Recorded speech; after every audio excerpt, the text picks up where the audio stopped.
One school I called over in DC, they use Surface Go's instead of Surface Pros or even iPads. And so they got keyboards with those. This cushion back. They were interested enough having one sent out. I don't think we've sent one out for Surface Go specifically, so that's a new one. But still same product, same old story. They got about 300 Surface Go's in the school, and I think they were excited about it. And this other one that I called over in Mississippi, this guy was pretty excited about it. They got about 1,100 iPads. All use keyboard attachments, but they use one of our competitors, one of the Logitech ones, and they upgrade every 3 years, and they just switched out last summer. But it sounds like they're open to trying a new product and potentially switching out in 2 years' time. But it seems like something that would make sense for them because they already use something similar. So excited to get that one out to them as well. Brydge strikes again. So I got an appointment with a Harley Davidson dealership. So they've had the same MSP for years. I think there's a sense of complacency. And I mentioned that a lot of folks like to have another third party look at things just from like an assessment perspective, see if there's any holes, see if they are really doing a good job. I'd mentioned that to the owner of the dealership, and he told me, you know what, that is something I'm interested in, but I'm going to have you talk to my GM. Why don't you just call him, tell him that you spoke to me though, and then set something up to talk with him.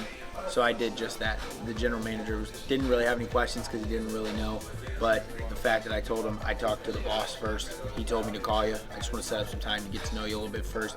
He's now going to get me all the information of their entire system set up. There'll probably be an assessment at some point, but if it goes anywhere, no one knows yet, so we'll see.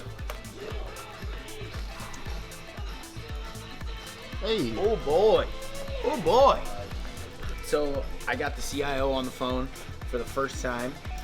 I didn't know a whole lot going into that conversation. I just knew that I had left some voicemails. I had tried to get a hold of him a lot in September, and that was when I had to move it out to November. That's, I don't know how I got that one. It just kind of was one of those where I was like, hey, do you know who I am? Why I'm calling? He said that he remembered my name, so that inclined that he got my voicemails. He's still on the phone with me, so I just started talking about showing him what we could do for him if we could find time to talk.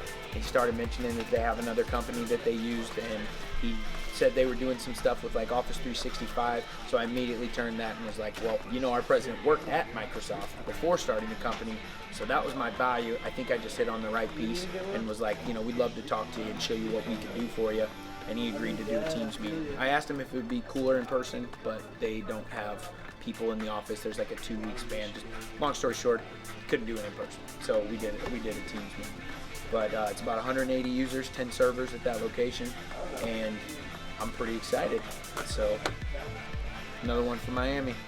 Arsenal on, party people, back at it again. Got an Arsenal appointment here today with a spot out in Alabama. Been around since the early 90s, so definitely well established. A lot of opportunity for growth over there. So I actually reached out back to me via email. So that was a nice change instead of giving them a call.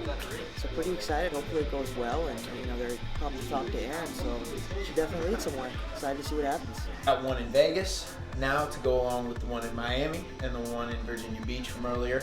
It was just a real easy call to have. I've already spoke to this guy. It was about 8 months ago, and he said then, I don't work with anybody, but I might have a cybersecurity plan that I'm proposing to the bosses. I use that as my fuel, or the angle, if you will. Talked to him. I was like, look, I'd just love to show you what we can do. What exactly are you looking for?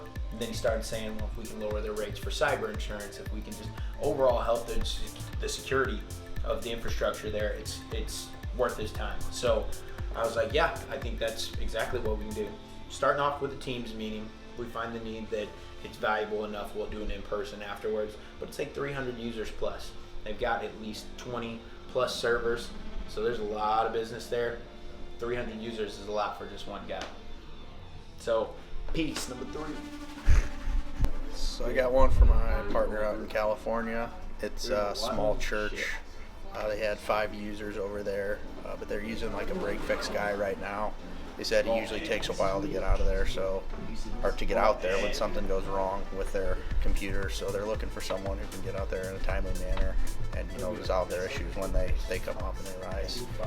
So we're going to get out there next Wednesday in front of them and kind of show them what we can do. Awesome, perfect. How many users was it? 5.